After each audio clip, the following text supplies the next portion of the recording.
বহু প্রতীক্ষার অবসান ঘটিয়ে অবশেষে হাওড়া ময়দান থেকে ধর্মতলা গঙ্গার নিচ দিয়ে মেট্রোর ভার্চুয়ালি উদ্বোধন করলেন দেশের প্রধানমন্ত্রী নরেন্দ্র মোদী। গঙ্গার নিচে 520 মিটার লাইনের ওপর দিয়ে মেট্রো ছুটবে 15 মিনিট অন্তর। এই উদ্বোধনকে ঘিরে হাওড়া ময়দান চত্বরে মেট্রো স্টেশনের কাছে বহু মানুষের জমায়েত দেখা গেল আজ সকাল থেকে। হাওড়ার মানুষ মনে করছে জ্যামজট থেকে একটা মুক্তির রাস্তা খুলে গেল তাদের সামনে। যদিও টিকিটের মূল্য ধার্য করা হয়েছে মাত্র 5 টাকা।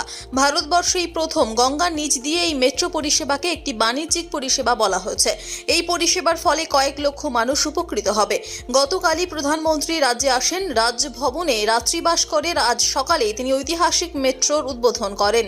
জানা গেছে তিনি আজ বেশ কয়েকটি প্রকল্পের উদ্বোধন করবেন। বহু প্রতীক্ষার ফল আজকে হাওড়াবাসী পেতে চলেছে। East West metro Howrah Maidan থেকে এসপ্ল্যানেড উদ্বোধন করলেন দেশের প্রধানমন্ত্রী নরেন্দ্র মোদী। কী বলবেন? না, উদ্বোধন তো আমরা সরাসরি দেখতে পেলাম না, বাট আমার তো মনে হয় আমরা যারা এখানে রয়েছি বা যারা টিভিতে দেখতো খুবই বেটার হতো, কারণ ইস্ট ওয়েস্ট করিডোরে গঙ্গার 350 মিটার বা অনেক ডিপে আজকে এরকম একটা ঐতিহাসিক ব্যাপার মেট্রো রেল যাচ্ছে। তো এটা সকলের কাছে ভারতবর্ষে একটা ঐতিহাসিক ব্যাপার হয়ে যেত। তো আমাদের ভারতবর্ষের মহামান্য প্রধানমন্ত্রী মোদী সাহেব আজকে এলো না কেন সেটা জানি না, এলে আমরা আরও গর্বিত হতাম সকলে।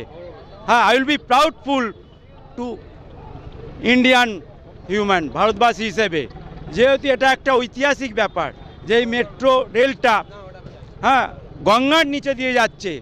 রবীন্দ্র সেতু 300-350 মিটার বা আরও তার অধিক বা এরকম। তো আজকে আমরা সবাই একটা প্রতীক্ষা করেছিলাম যে ভারতবর্ষের প্রধানমন্ত্রী মোদী সাহেব আসবেন উনি।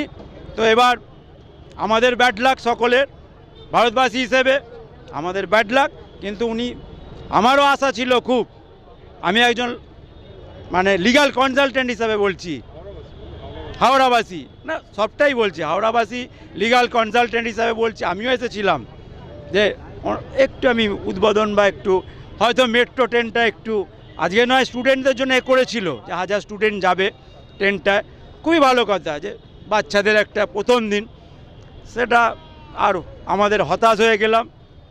কিন্তু এটা চালু হোক তাড়াতাড়ি, খুবই তাড়াতাড়ি, সমস্যা যদি কিছু থাকে সেগুলো সলভ করে আমাদের সকলের উপকার হবে, এই বলে আমি রাখলাম। My name is Ranjit Kumar Das.